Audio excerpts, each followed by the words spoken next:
Okay, we'll start now.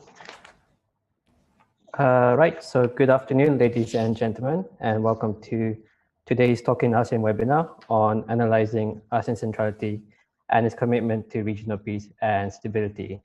My name is Ibrahim. I'm the head of the ASEAN Studies program, and I'll be moderating today's discussion. So it's been a while since our last Talking ASEAN webinar, and I think it's safe to say that a lot has happened since then, not only in the last few months, but even in the last few days with what's going on in the United States, with progress with the COVID vaccine. And even this week, there will be the ASEAN Summit in the next few days. So I think it's a very timely time to have today's discussions to analyze the current position of ASEAN as an institution, as well as its member states, in how they respond to the US and China rivalry. And I'm sure later we'll have some discussions on how the recent developments might affect the situation, and also to discuss the role of ASEAN centrality for the institution in adhering to its commitment in maintaining regional peace and security. Again, with the upcoming ASEAN Summit, I'm sure that's something that would be worth discussing in more details today. So definitely, with regards to ASEAN centrality, we know that there are certain maneuverings by the United States and China in order to sort of, some might say, to divide ASEAN or to make them lean to one side or the other. And what we saw in recent months is efforts by ASEAN to maybe push back from all these maneuverings. We know on the 8th of August earlier this year, there was a special statement by the ASEAN Foreign Ministers trying to sort of discuss the importance of maintaining peace and stability in Southeast Asia. And this was very much seen as a message sent to the major powers in the region. And we also know that Indonesia's foreign minister, Bu Retno, also talked about how the United States and China should not try to drag the Southeast Asian region into their major power rivalries. So we have two very distinguished speakers joining us today to help us discuss the many issues that we will be discussing today. We have Ms. Lina Alexandra, who is a senior researcher at the Center for Strategic and International Studies, Jakarta. She has been with CSIS since September 2002. She has a first degree in international relations from the University of Indonesia. She gained her master's degree in peace and conflict resolution studies from the University of Queensland, and she has just come back from her PhD study, also from the University of Queensland, Australia. Her research interest is on conflict resolutions, on human rights, peacekeeping, and Indonesian foreign policy. And we also have another speaker, Faisal Karim, who is currently an assistant professor in international relations at the Department of International Relations at Ina Nusantara University. He was previously a coordinator board for the Indonesia UK Scholars Network. And prior to joining BINUS, he was an advisory staff for Chairman of Foreign Affairs and Defense Committee at the Indonesian House of Representatives.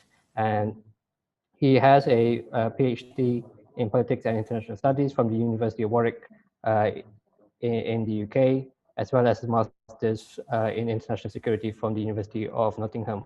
So in order to not take up too much time today and to have more time for discussions, I think it's better if we go straight to our two speakers. And I'd like to maybe first invite Ms. Lina Alexandra for the first presentation.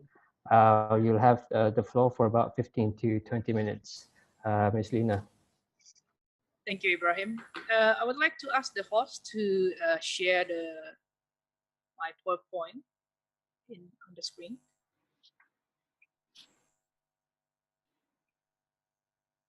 All right, thank you so much. Good afternoon, ladies and gentlemen, dear audience. Today I would like to, as requested by the organizer, to talk a little bit about ASEAN centrality. And my presentation today is basically, I raised the topic, the title, is there ASEAN centrality?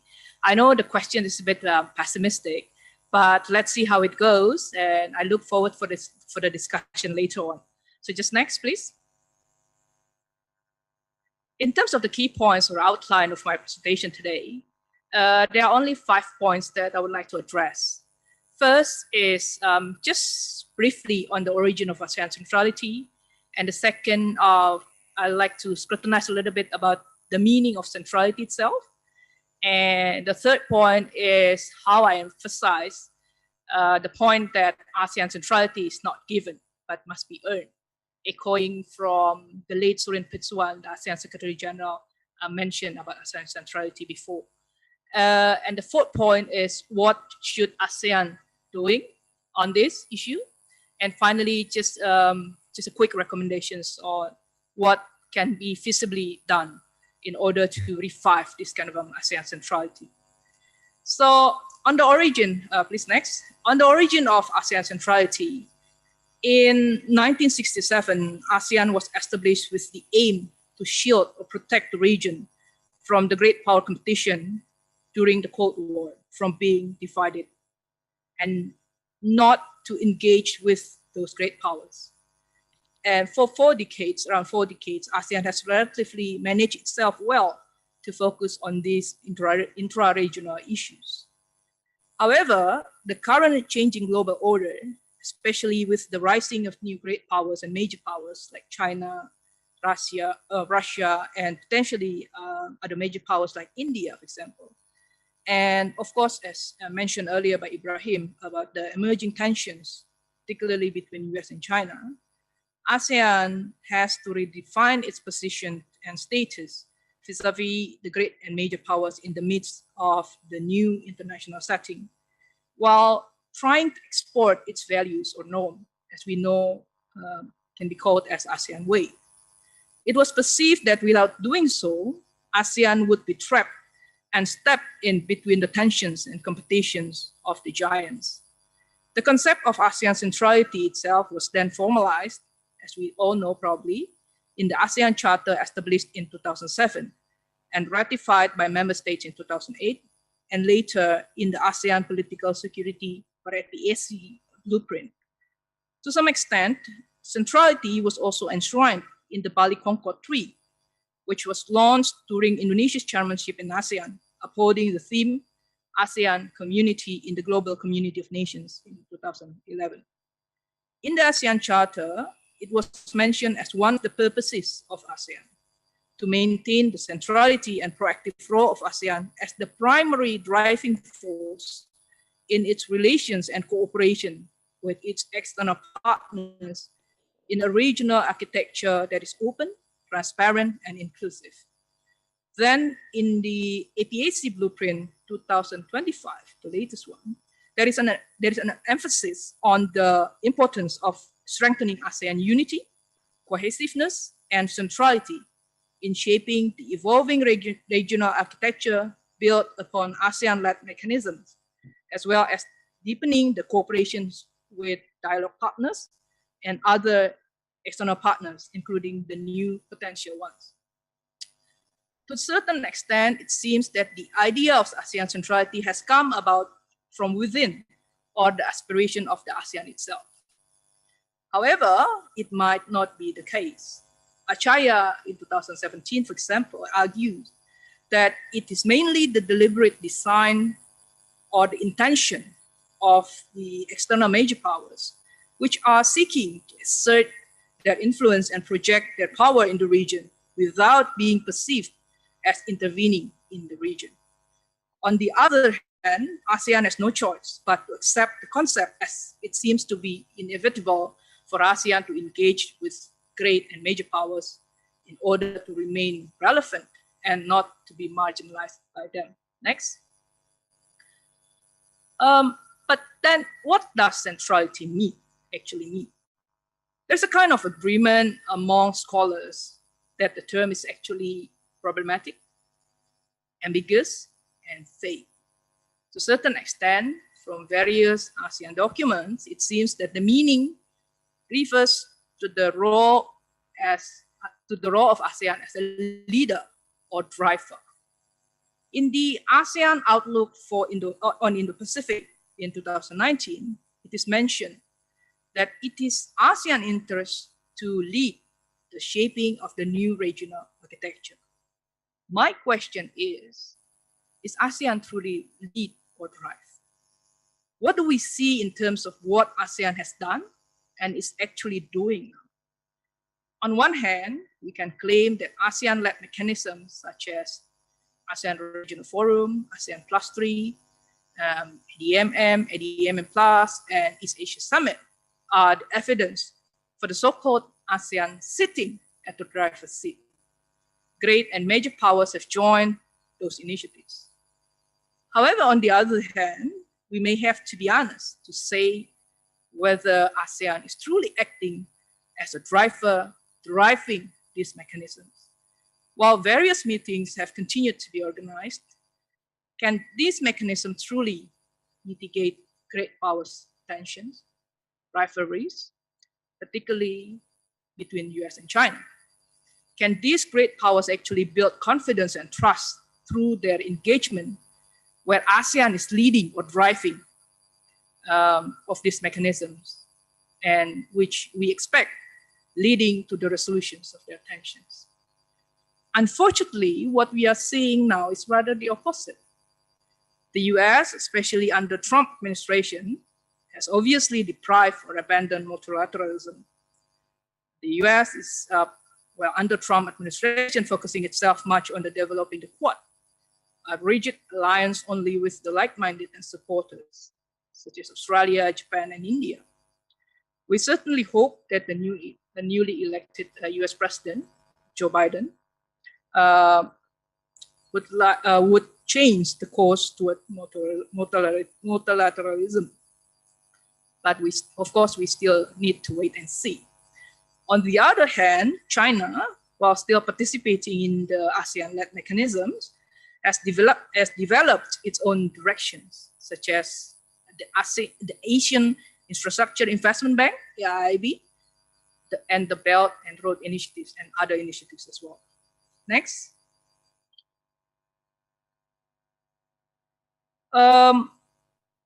There are, according to Tan in 2017, in his article on ASEAN Centrality, he mentioned about 5 interpretations of centrality.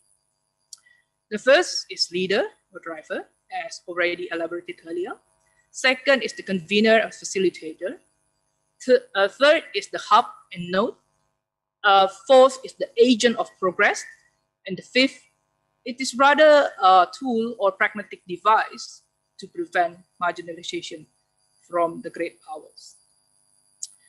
Well, in the past, we have to acknowledge or admit it that ASEAN had displayed its role as a convener or facilitator when it rejected, for example, Vietnam's intervention into Cambodia in the 1970s, as well as how ASEAN played its facilitating role in the Cambodian peace process in the late 1980s and early 1990s, where Indonesia played particularly a significant role there. However, it is hard to see ASEAN playing this particular role to mitigate the tension, again, between US and China, for example.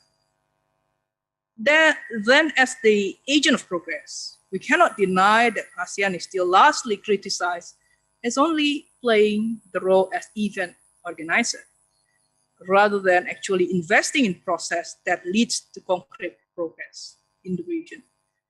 Nevertheless, I tend to agree with Caballero Antoni's argument, that, saying that ASEAN centrality can be portrayed by its function as a hub or node that connects great and major powers through the existing mechanisms mentioned earlier, where mostly non-traditional security issues are discussed. But she underlined that this particular function as event organizer, organizing extensive meetings, is certainly not enough for ASEAN if ASEAN really wants to achieve the so-called ASEAN centrality. ASEAN must work further to act collectively in dealing with great powers and walk the talk, meaning that it must pursue the commitments made or produced from those various meetings. Thus, in a nutshell, there is still a large gap between what ASEAN envisions with centrality and what it is actually doing. While ASEAN is envisioning itself as a leader, or driver, or facilitator, or even agent of progress, what it has done and is doing is still very, very limited. At the most, as mentioned earlier, it plays a kind of a role as a hub or node that attempts to connect major powers. Even the interpretation of ASEAN centrality as a pragmatic device, simply to avoid being sidelined or marginalized in the great powers' rivalries, without necessarily having clear direction of where it should be going, let alone steering or shaping the new regional architecture, seems to be the reality for me. Next slide, please. Therefore, I think it is very crucial, very important to recall what the late ASEAN Secretary General Surin Pitsuwan mentioned after the creation of ASEAN Charter, where he strongly emphasized that ASEAN centrality is not given, but must be earned. This is particularly also echoed by our former Foreign Minister Martin Natalegawa in his latest book, Does ASEAN Matter? He underlined that for Indonesia, ASEAN must not only be reactive or responsive to changing dynamics, rather it should shape and form them. And ASEAN must instead actively earn its centrality and leadership in the region's architecture building. Should ASEAN stand still, then at best, its claimed centrality will increasingly ring hollow, and ASEAN will be rendered redundant. Or worse, it will be swept aside by dynamics beyond its control. Next slide, please. The next question, of course, what should ASEAN do then? I argue that the biggest responsibility lies within ASEAN itself and its member states, whether they really want to create this centrality or not. The steps have actually been elaborated well in the APEC blueprint. One central issue mentioned in the blueprint, which ASEAN is still far from achieving it, is the ability to formulate ASEAN's common vision for the regional architecture, to respond collectively, let alone constructively, to global developments, and to identify ASEAN's own common interests and priorities vis-a-vis the dialogue partners.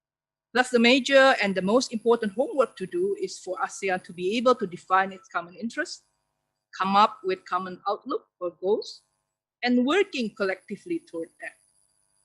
However, what we are currently seeing is member states pursue their own course, as we can see clearly in the South China Sea issue and the Rohingya issue.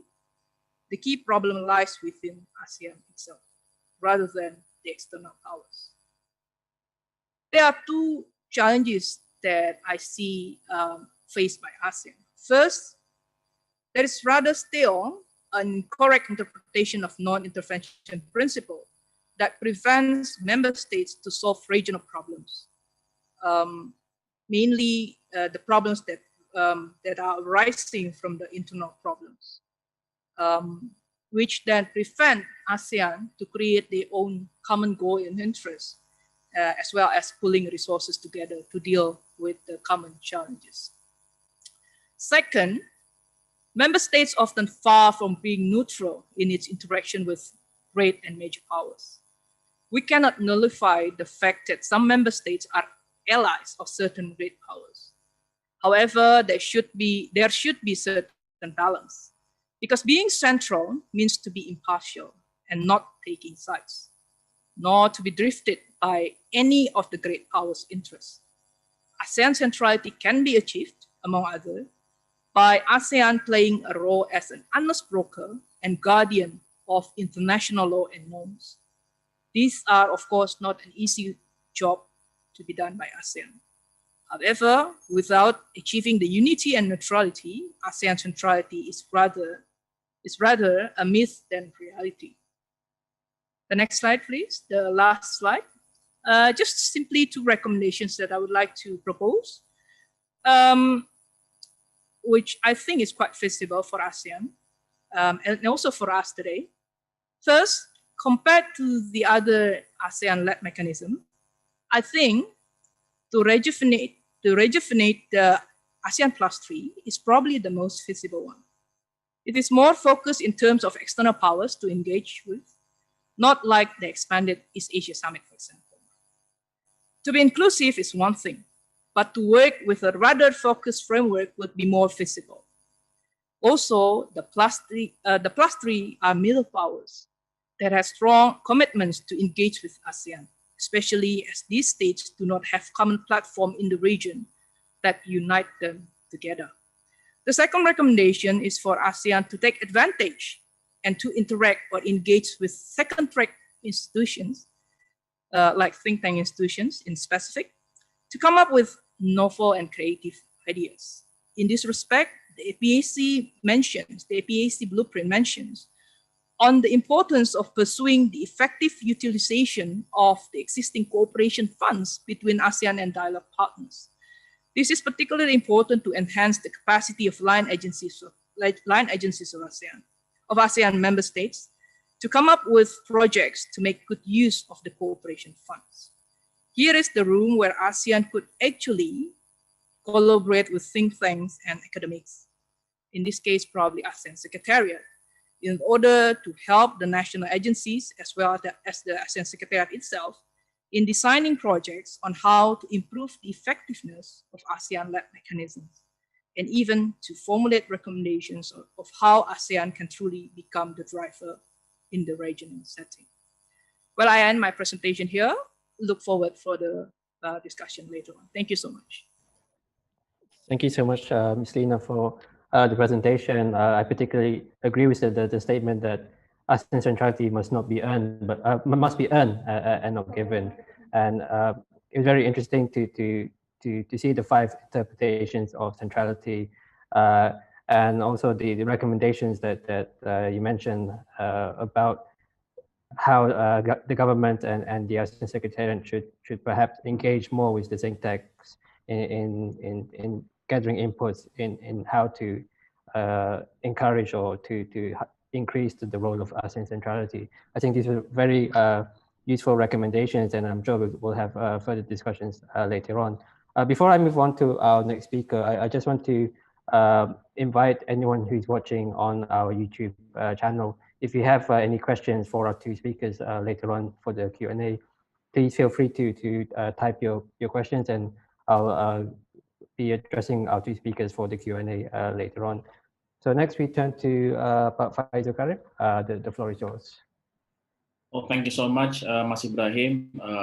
First of all, I would like to thank the Habibie Center for inviting me to this prestigious event. And it's such a great pleasure as well to be part of the panel with Mbak Lina Alexandra. It's been a while, Mbak. Building upon what Mbak Lina Alexandra has just explained to the audience, I'm gonna focus more on to what extent the emergence of the notion of Indo-Pacific basically affect the way how we perceive the idea of ASEAN centrality, because this is important. For the past 5 years, there is a changing in the way how we perceive regional integrations and regionalisms in Asia, and especially in East Asia, with the notions of Indo-Pacific has become more and more prevalent within the policymakers' realm as well as in the academic realm. So in order to understand that kind of emergence, I would like to trace back the notions of Indo-Pacific through the lens of what I call as a regional imagination. So it's built upon the idea of imagined community, in which I argue that even regionalisms and regional architecture is basically a game of imagination. So to what extent people can imagine the way how regionalism is performed, then that kind of imagination will be much more prevalent than the previous one. So that is my understanding of ASEAN centrality.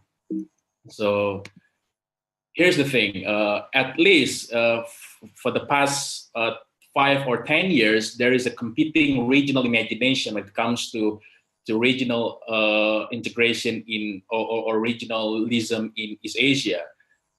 First thing is that the emergence of importance of India geopolitically. So if we look at the past 20 years, probably, or in the 20th century, so to speak, Indian Ocean to some extent was considered outside of East Asia imagination. So in 1990s, in 1980s, even up to 2000 and 2010, Indian Ocean seems to be pretty much outside of East Asia sphere of concern. We are more concerned on, Pacific. In 1994, we create APEC, Asia Pacific Economic Cooperation, stretching from America to Asia, and in fact, it excludes India, right? And after that, we have ASEAN +3, in which ASEAN seems to capture the three major newly industrialized countries back then: China, South Korea, and Japan. And in fact, we also seems to exclude India in terms of the way how we perceive regional imagination in East Asia. But somehow this kind of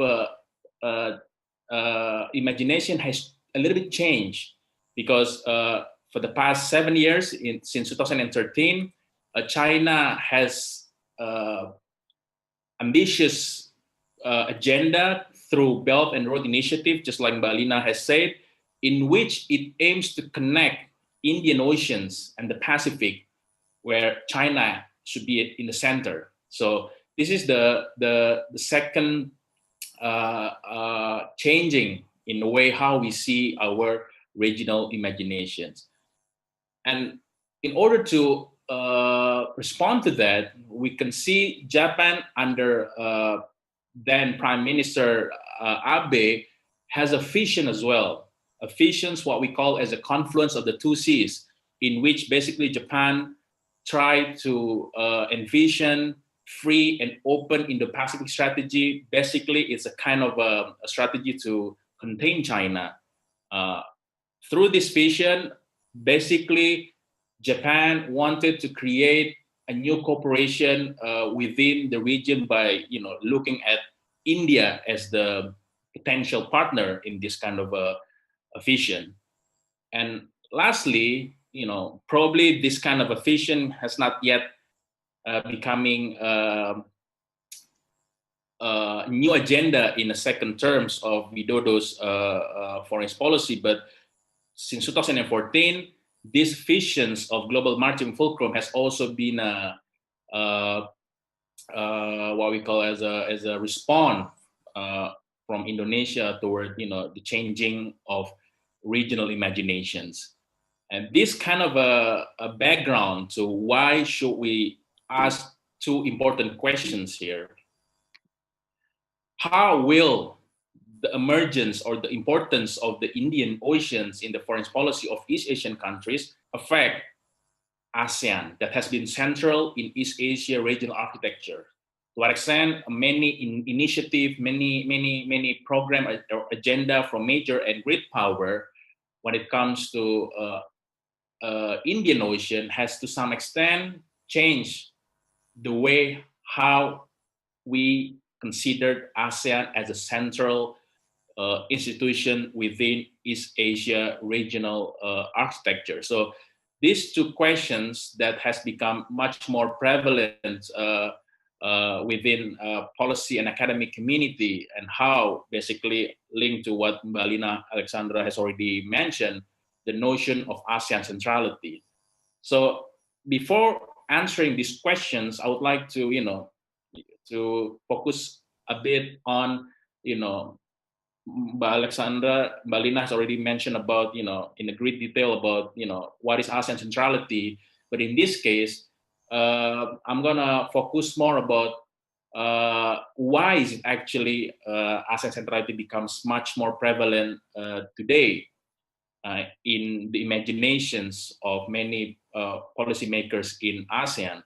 So basically, ASEAN centrality to some extent emerged due to the competing regional visions, so to speak, of East Asia. The first one, Mahathir visions of East Asia Economic Group. His vision is much more exclusive, and two major powers back then, Japan and the US, really did not really like these visions because it's so exclusive, and somehow they also created or support Australia's visions of Asia Pacific Economic Cooperation, which we know as APEC. So it's more inclusive, based on a mutual interest. So in this kind of competing regional visions, APEC has prevailed, so to speak, compared with the EAEG.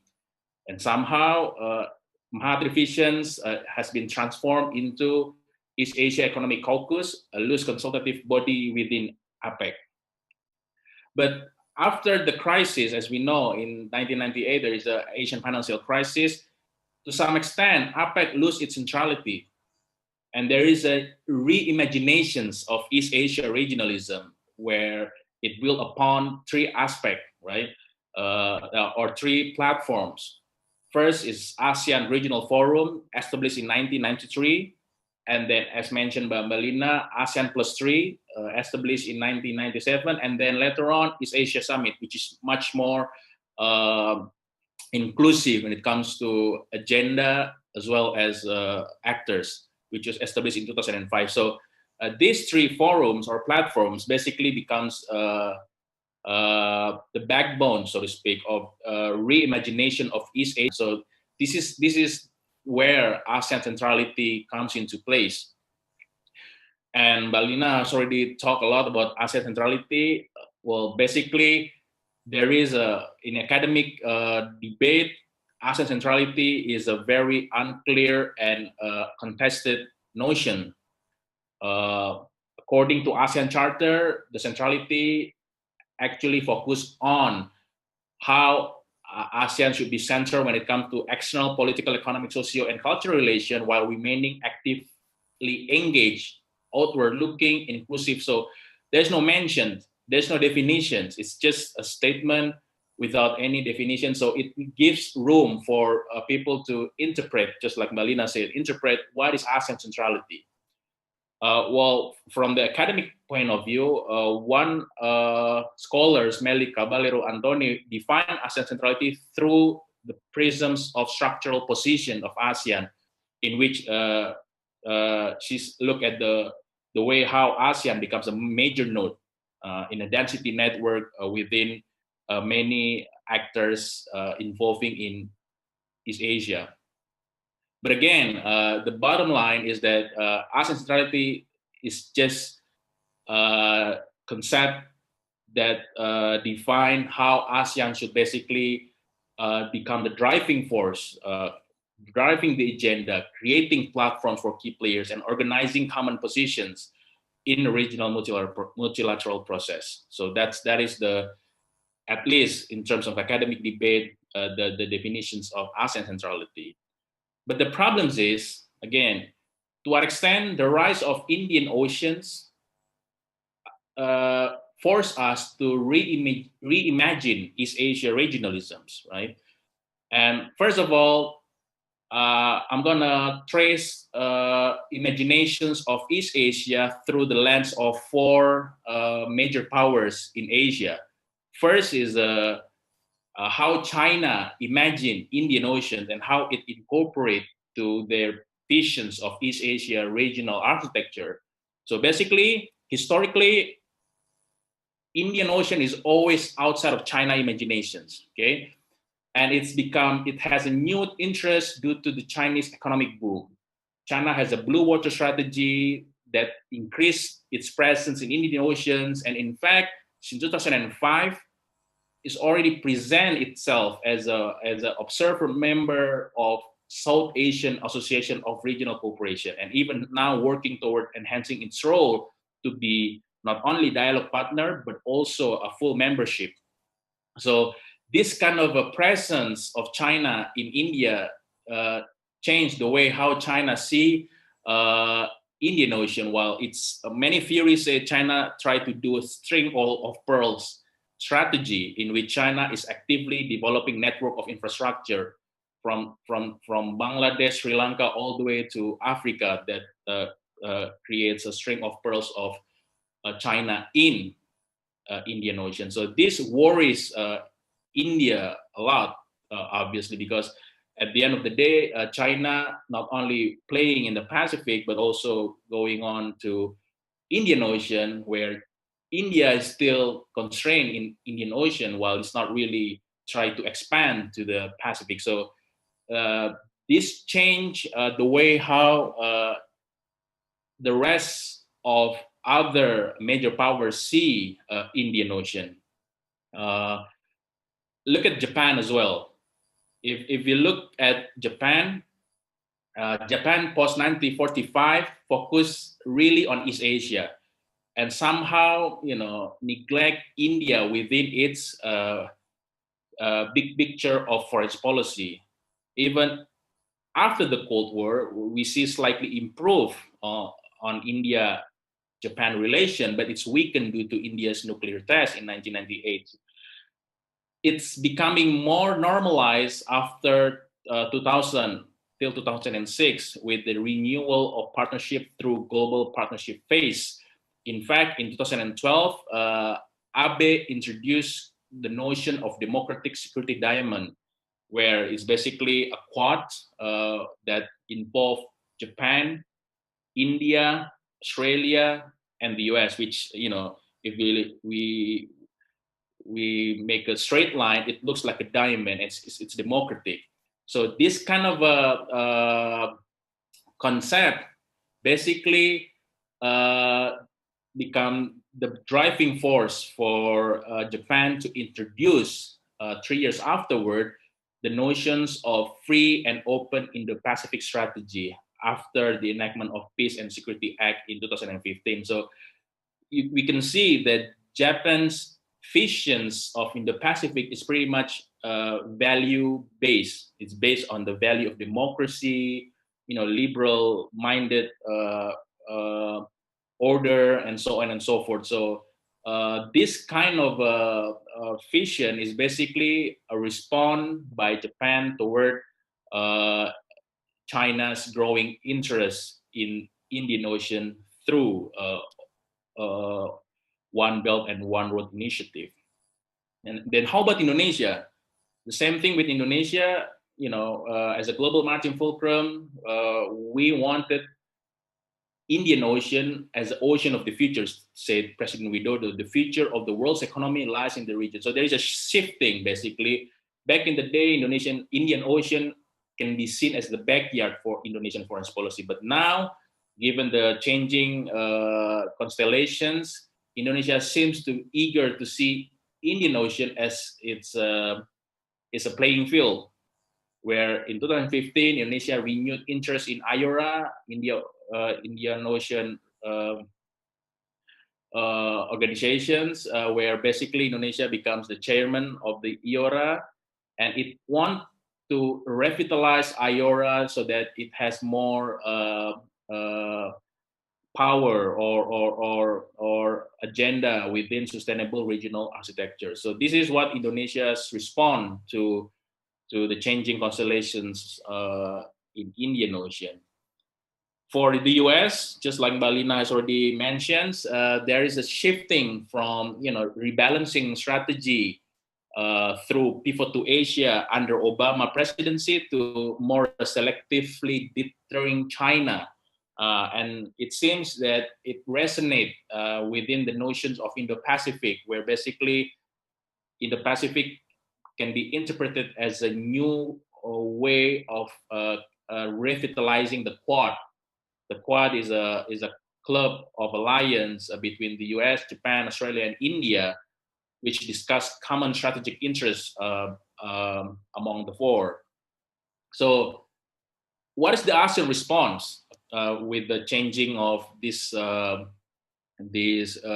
constellation and reimaginations of Indian Ocean as a part of East Asia? First of all, in economic realm, ASEAN support many initiatives from great powers because it sees resonance with ASEAN needs, especially when it comes to ASEAN connectivity. And ASEAN also welcomes Japan expanded partnership for high quality infrastructures. But in terms of security, probably here's the weakest link of ASEAN centrality. Some of ASEAN member concerns over China's growing assertiveness, but some are not. So it creates a tensions within ASEAN, which led to ASEAN being lack cohesiveness when it comes into China assertiveness. So this is the problem, because I would argue that ASEAN cohesiveness is actually a backbone of ASEAN centrality. Without cohesiveness within or among ASEAN members, then it is less likely for ASEAN to perform its centrality. So what's next then? How this notion of Indo-Pacific might change the way how ASEAN centrality being performed? At least there are 3 outcomes that we can foresee based on 3 factors. First, when it comes to ASEAN cohesion, if ASEAN has less cohesion, with majority of the countries do not feel ASEAN should be in one voice, then in the Pacific region will be much more less relevant. ASEAN must be less relevant when in the Pacific region, because the idea of ASEAN being relevant is that we have a cohesion among each other. And secondly, if the pattern of great power rivalry becomes more competitive, a lot of competition, less cooperation, it also makes ASEAN less relevant in the Pacific region. And lastly, to what extent Indo-Pacific initiative by great power has been received and responded in a way that put ASEAN in a center, it's also becomes factors that makes whether in the Pacific region will make ASEAN as its center, or ASEAN will be less relevant in the Pacific region. So we can see, for instance, if ASEAN want to be at its center of in the Pacific region, first of all, we need to be more cohesive, right? So stronger cohesions. And we need to make sure that the pattern of great power rivalry should be more cooperative rather than competition.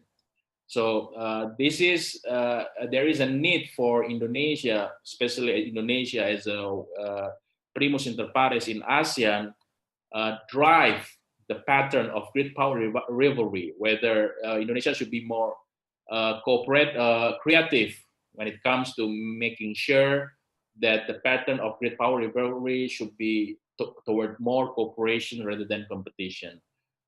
The third scenario will be 2 separated but connected regions. So in the Pacific and ASEAN. This happens if we have less cohesion, and then more competition, less cooperations, and great powers initiative is pretty much progressing. So we want to have a scenario number 2, right? Where we still keep centrality within the changing reimaginations of Indo-Pacific region. So at least Indonesia has done quite good so far. We basically enabled ASEAN to create ASEAN Outlook on Indo-Pacific, which emphasize on common interests rather than shared values.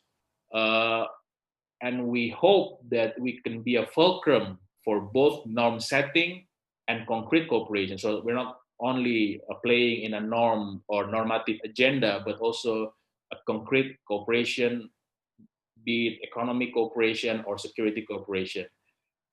Even until now, no single platform established in order to substantiate this outlook. However, some people say that there is no need to create a new platform, just like Mbak Lina said, it could be reinventing ASEAN Plus 3, or Prof. Dewi Fortuna Anwar argue using East Asia Summit as the platform for advancing the Indo-Pacific discourse and cooperation. So Indonesia needs to be more creative in making the agenda of East Asia Summit can be pretty much more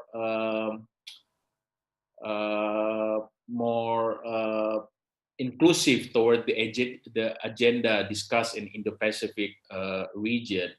Last but not least, just like I said, Indonesia should be more creative in convincing the need for ASEAN-based platform that can include Indo-Pacific countries like India, Australia and Japan, so that these countries with its own visions of Indo-Pacific feel that they can get their interest, or they can achieve their interest within the platform initiated by ASEAN. So I think that's how ASEAN should balance the notions of new reimaginations of Indo-Pacific as a part of East Asia regional architectures and its centrality, as always, since ASEAN financial crisis. Thank you very much. I think that's all from me. I'm looking forward to have a discussions with you all. Thank you. Thank you so much, Faisal, for the presentation. So just to recap some of the points that Faisal made, he sort of emphasized the geopolitical emergence of India and the Indian Ocean. He explained the sort of three scenarios of ASEAN centrality that might or could happen. And he also emphasized on how the ASEAN member states should focus more on common interests rather than shared values. So before we move on to the Q&A session, I should mention that we were meant to have a third speaker from the Indonesian Foreign Ministry, from the Directorate General of ASEAN Cooperation, but unfortunately, due to the ASEAN Summit that's taking place this week, they had to decline our invitation, I think yesterday.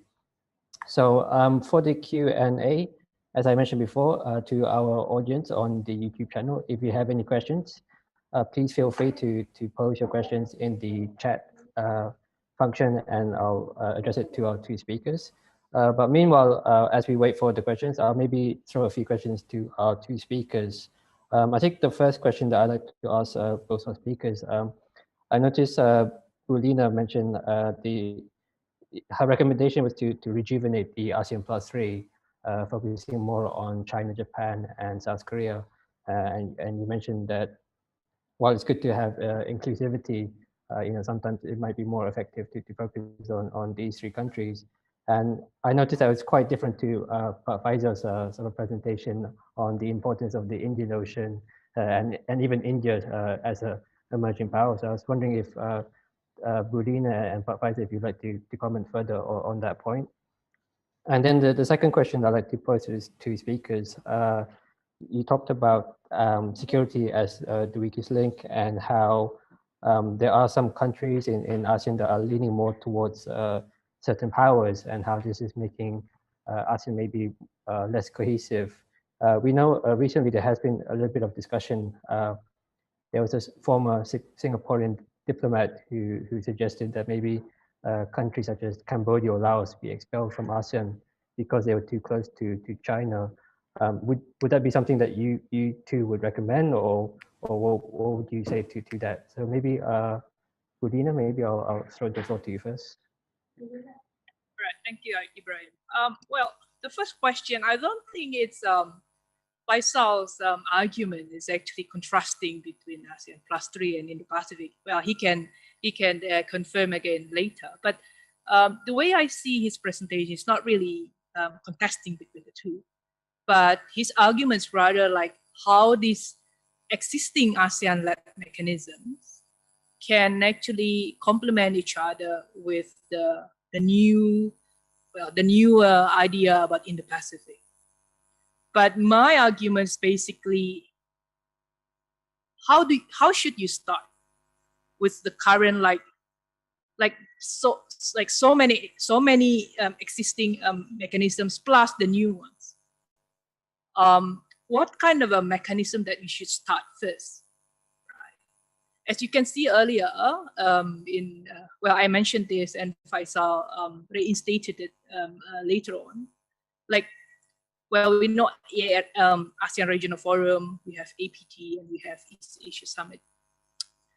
Well, with ARF, I think it's a lot of pessimism with that, right? It doesn't really move from well, even the first stage, which is CBM. ARF has not really achieved that to some extent. So to be honest, in reality, we're kind of abandoning that. But with ASEAN +3, I think it's somehow more realistic. We talk about Indo-Pacific, but it's such a grand idea. And it's not really easy to really have a conversation. Well, I use a very simple logic. Basically, if you have like a discussion with so many people, with so many participants in the room, rather than compared to like you have like a few participants, but they are really active, really committed to the discussion, right? So it's just a very simple analogy that I have. And with these three countries, these three dialogue partners with China, South Korea, and Japan, due to their long-standing commitment to ASEAN, I think it is the most feasible one to work with. As I mentioned earlier in APAC blueprint, for example, there's a kind of mechanism that they have, like the funding, right? The funding mechanism between ASEAN and these dialogue partners. And for example, in ASEAN Secretariat, you see there's a kind of Japan ASEAN Integration Fund. And there's also another one with the other dialogue partners. So the pragmatic way to start with is to develop ASEAN +3. Because they already have the existing tools to work with. While with Indo-Pacific, I think people are still searching where to start with. I'm not saying it's not a good idea, but there are still a lot of works to be done to flesh out the idea. But with APT, as I mentioned earlier, my argument is really for ASEAN to walk the talk. The commitment's already there, the mechanism already there, right? It's just to walk the talk. And the biggest homework for ASEAN now is to make these dialogue partners, especially the +3, to have interest again in ASEAN, because they are so bogged down with the current rivalries between the US and China, for example, right? So that's my point on the first one. The second one, this is a very interesting one. I was about to include this point on Bill Harry's point of his idea. Well, we know that he's an undiplomatic diplomat to some extent, right? Well, the idea is, as Ibrahim mentioned, is simply to kick out Laos and Cambodia because of their so not neutral engagement with particular great power. My argument is, I don't think that's useful. Well, to be honest, there was a kind of idea in the beginning. Well, not in the beginning. In the past, not really too far, but recent past of like for ASEAN -X mechanism, if you can recall that. So you work with the one that can run faster. You just leave the one that actually walks slower. But I think there's not so much benefit you can get if you expel those countries.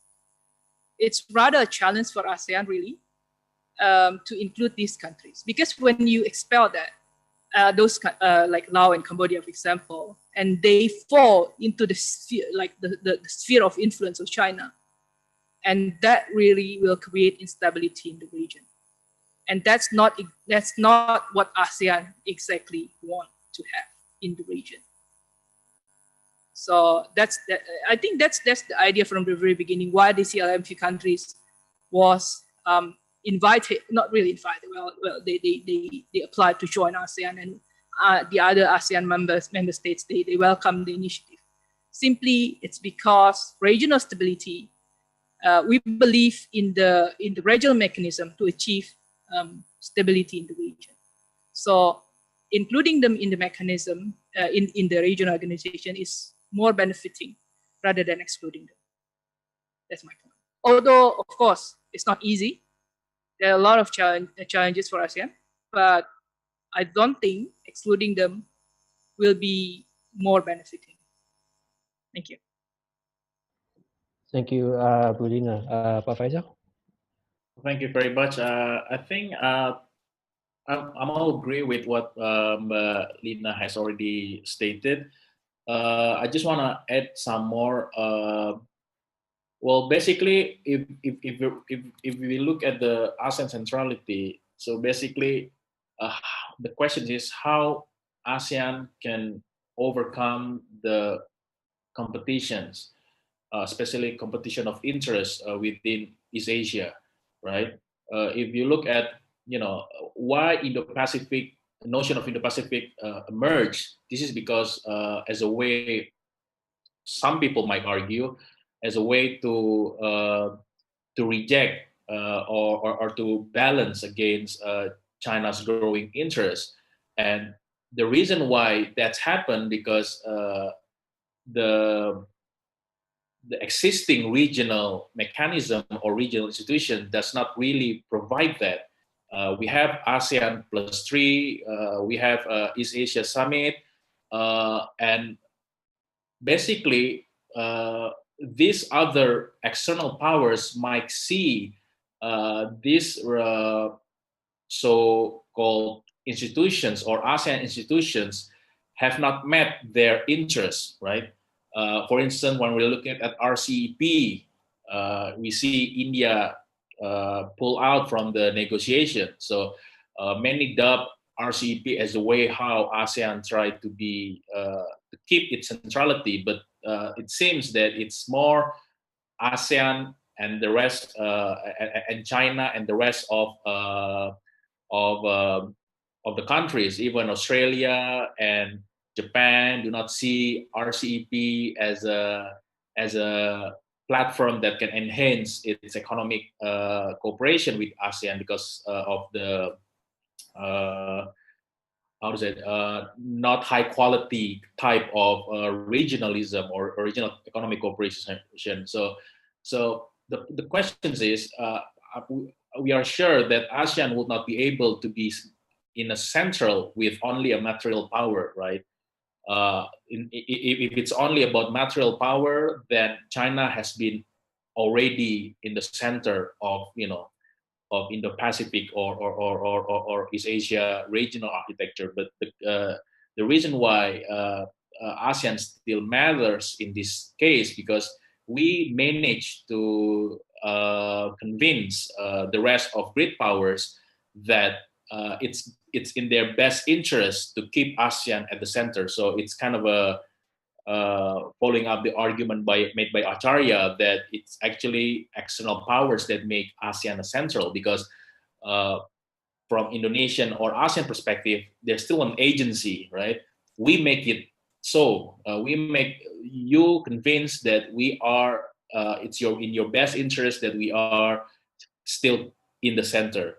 So it seems to me this kind of a narrative, or I would say using imaginations rather being neglected because each country's or major power has its own imagination. So probably I will say that we need more, a powerful narrative to make sure that ASEAN is still in the center. Obviously, reinventing ASEAN +3, keep in mind, or like Prof. Dewi Fortuna said, East Asia Summit, it will be good, but and you can create a cooperation, strengthening cooperations, but at the end of the day, probably how this narrative resonate with other external powers in the region. So that's my take, probably for the first question. The second one, again, when it comes to norms or economy, people can have, so to speak, positive sum game, if we can use that kind of notion. But in terms of security, it's much more clearer. Just like Mbak Lina said, when it comes to security, in this case, South China Sea, for instance, there is an ongoing conflict there. The some countries, especially small powers like Laos and Cambodia, seems not to adhere to the importance of ASEAN centrality. So in this case, ASEAN, especially Indonesia, needs to remind as well the narrative of ASEAN centrality not only to the external powers, but also within ASEAN. As long as Indonesia cannot really force that or maintain that kind of a narrative, then again, we don't have a power or material power or economic might to offer to external powers, as well as to even internally, intra-ASEAN cooperation or intra-trade is still low compared with ASEAN cooperation with China, Japan, and South Korea. So the only thing that matters in this case is that how creative Indonesia in this case to maintain such centrality, and we can see this creativity in terms of ASEAN outlook in Indo-Pacific. Indeed, I agree with what Balina said. It's long way to go to make sure that there is a fruitful result from the concept of Indo-Pacific. Why not we use the previous one and reinventing and then make it more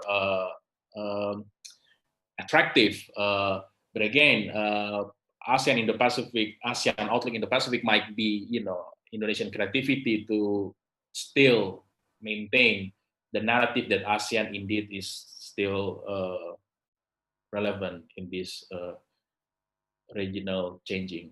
Thank you. Well, Ibrahim, sorry, if I can add two fingers on what Faisal said, because I think this has been echoed for quite some time, that ASEAN needs leadership, and it's not a fake one. I think for those countries that quite rebellious in ASEAN, there must be a leader to really say something to them.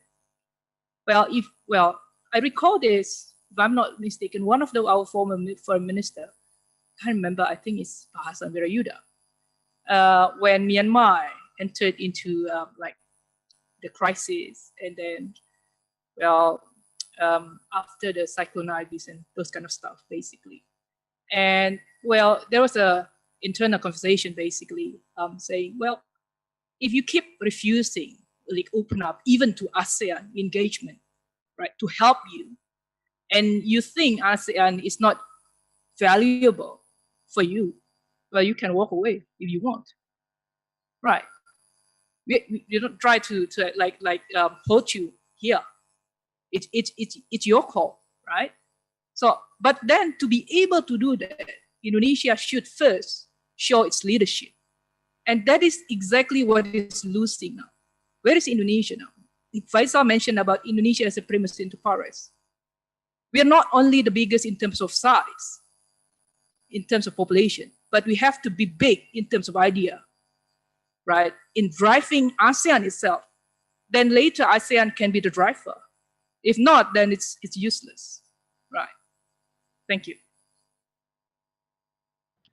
Thank you so much, Bulina. I fully agree. I mean, we often have this discussion about where is Indonesia, where is Indonesia's leadership, and I think we cannot stress enough the importance of the role and influence of Indonesia in driving ASEAN and ensuring its centrality.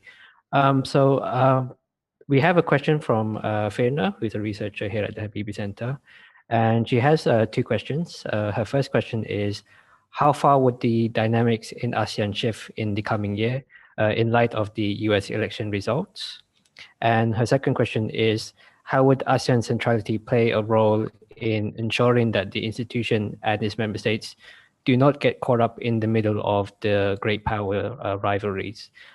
So maybe I'll start off with Pak Faisal to answer. Thank you very much. I think it's a very timely questions, and ASEAN policymakers should start to think about that. As we already know that under 4 years of Trump administration, it seems that ASEAN has been pretty much neglected, where Trump pretty much won a high-profile case when it comes to foreign policy. So it seems that ASEANs need to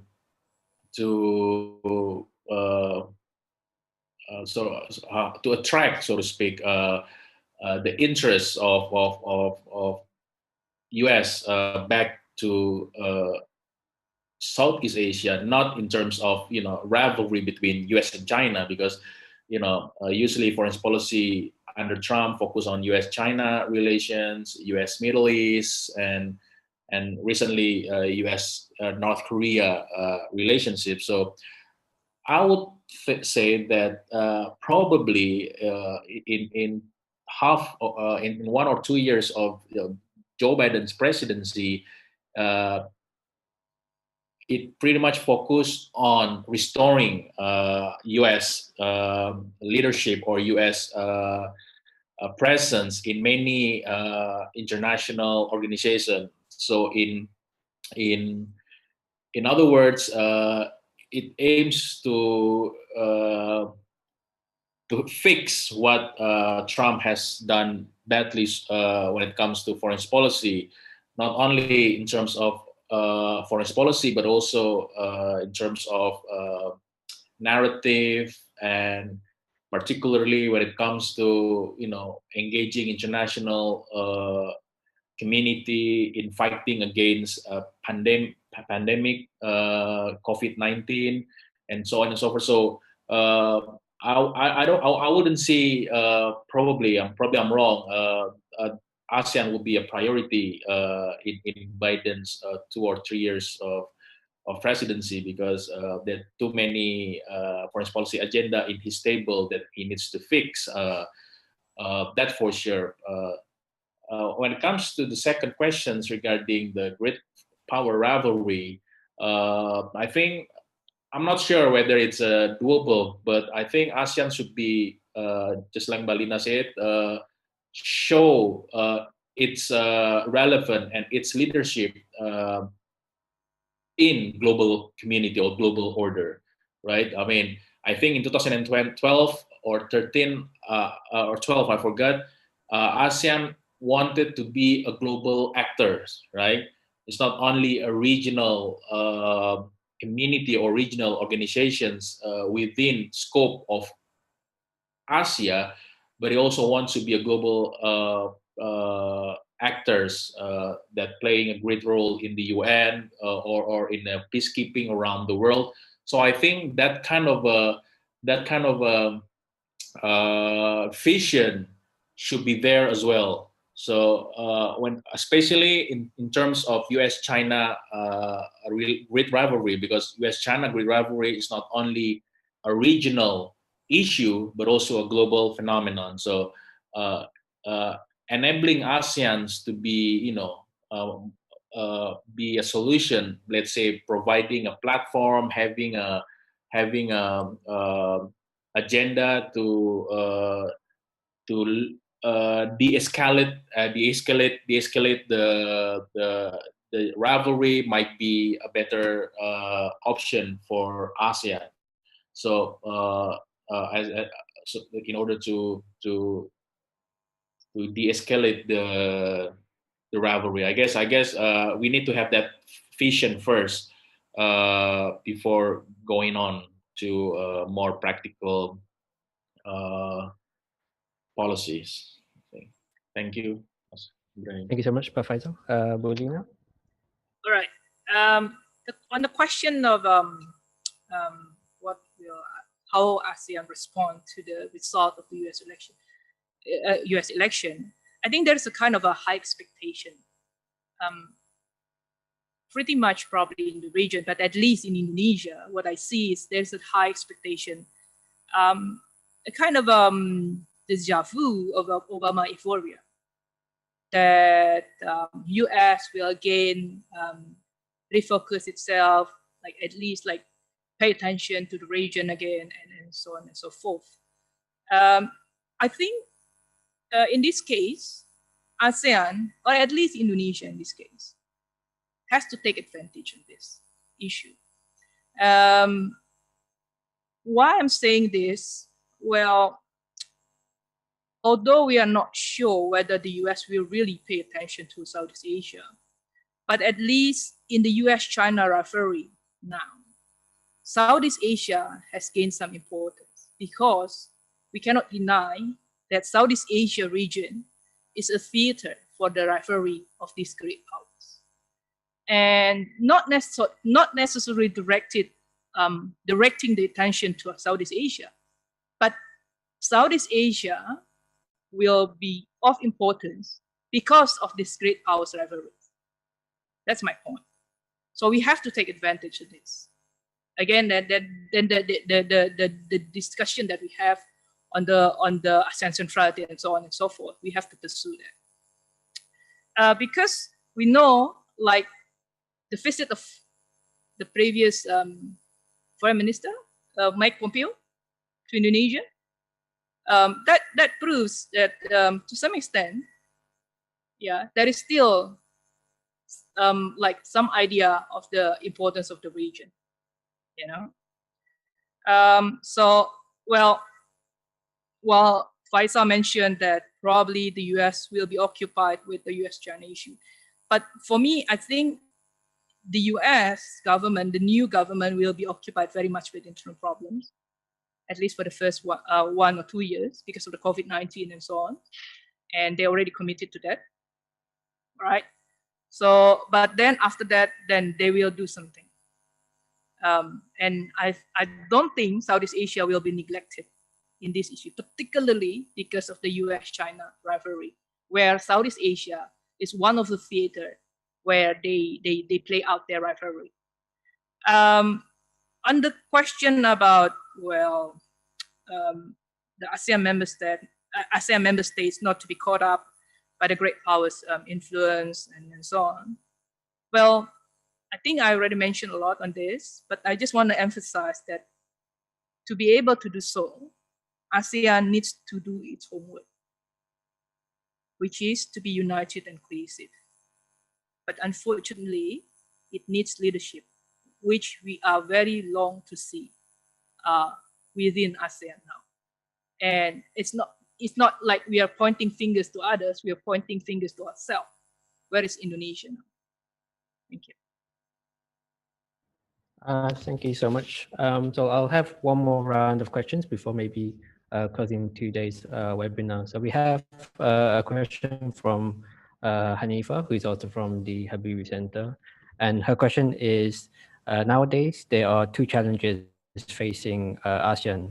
Number one, domestic in terms of the pandemic, as well as the regional dynamics or the strategic rivalry. So with COVID-19, most countries' priorities are to survive and save their own national interests. And it is reflected in ASEAN's lack of response during this pandemic. What do you think ASEAN should do to maintain its centrality and to keep its member states committed with the centrality as they deal with the pandemic? And maybe I'll also throw out a question to the two speakers. Given that there's the ASEAN Summit taking place later this week, what do you hope to see or expect to see from the ASEAN Summit? So maybe we'll start with Ms. Lina.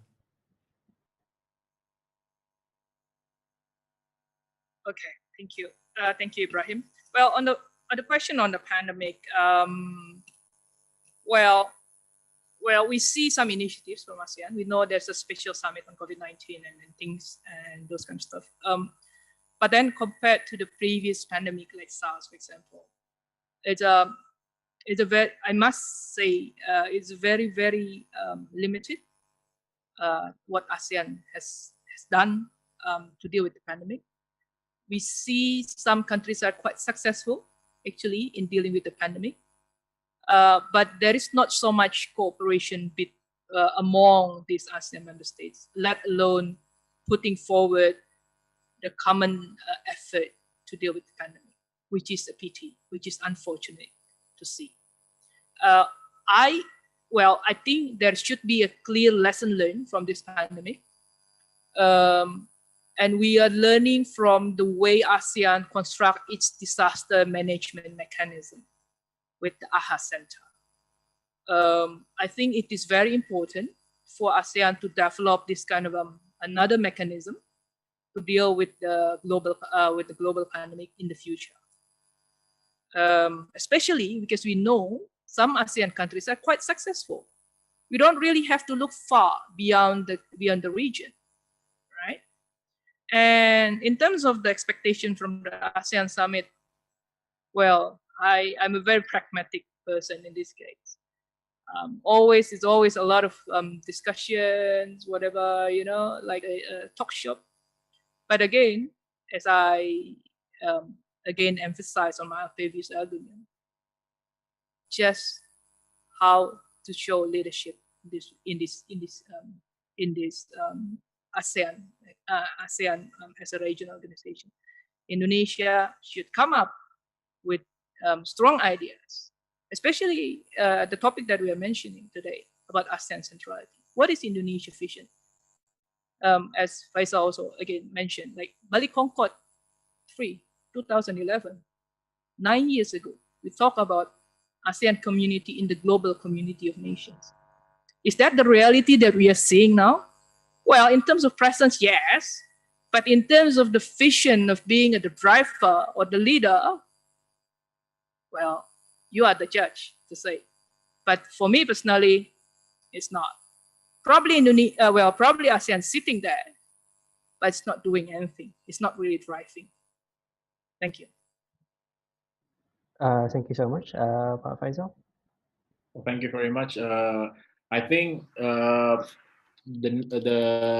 pandemic, the COVID-19 pandemic, really puzzled us, especially scholars, because arguably, when it comes to a transnational issue, which is law politics, many scholars tend to agree that cooperation is more likely in this kind of issue. But apparently, I find that even ASEAN has initiated many regional platforms and etc. My understanding is that it's still subpar with what it should actually done. So it's kind of interesting to see how ASEAN as a regional organizations to some extent underperform when it comes to mitigating this issue within ASEAN platform or mechanisms. Indeed, just like Mbak Lina has said, many ASEAN countries, some ASEAN countries have a very good record, while others are not. Vietnam is the good example. Singapore, while probably Indonesia is not really a good example for that. So the difference in mitigating is also shows that probably at the end of the day, it's about more individual countries respond rather than a regional response to pandemic in a systematic way. I think that is my readings of where ASEAN when it comes to pandemic COVID-19. The second questions regarding the next summit, I think there's so many issues on the table. One would be, economic recovery. I would probably many ASEAN countries will discuss a lot ASEAN way or what cooperations that can be done in order to achieve resilience within domestic economy.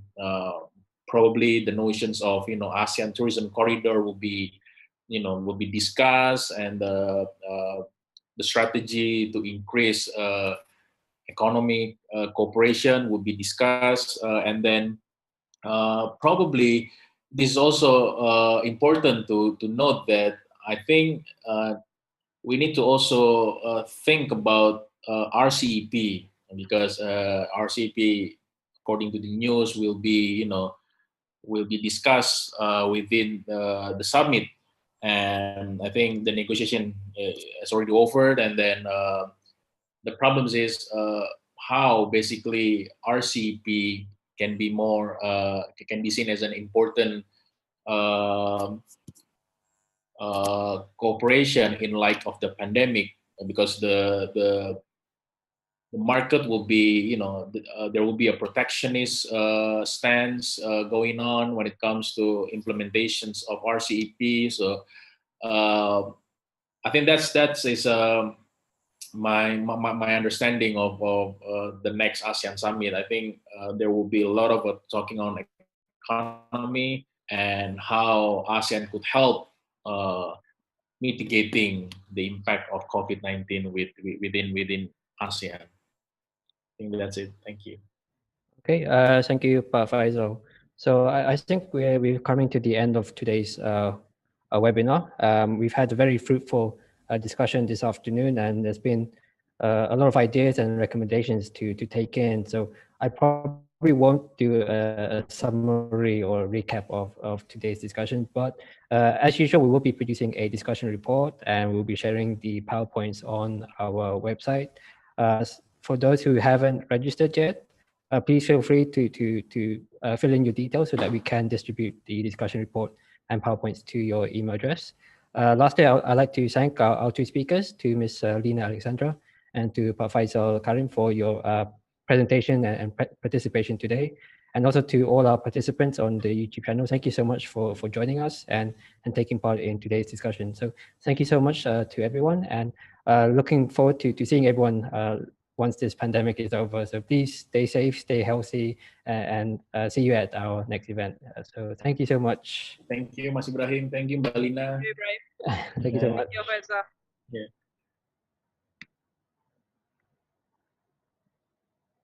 We done.